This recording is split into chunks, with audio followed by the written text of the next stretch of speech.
তদ্বিদ্ধি প্রণিপাতেন পরিপ্রশ্নেন সেবয়া উপদেক্ষন্তি তে জ্ঞানম জ্ঞানিনম তত্ত্বদর্শিনম। অর্থাৎ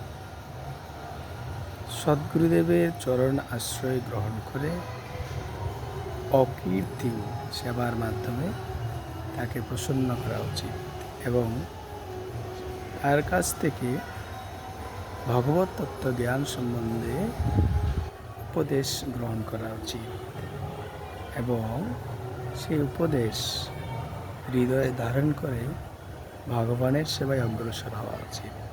তখনই আমাদের মনুষ্য জীবন সার্থক হবে।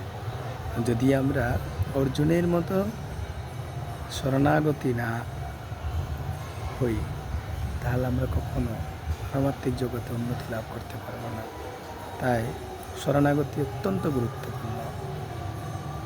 অত্যন্ত বিনয়ের সহিত সদ্গুরুদেবের চরণ আশ্রয় গ্রহণ করা উচিত, তাহলেই মনুষ্য জীবন সার্থক।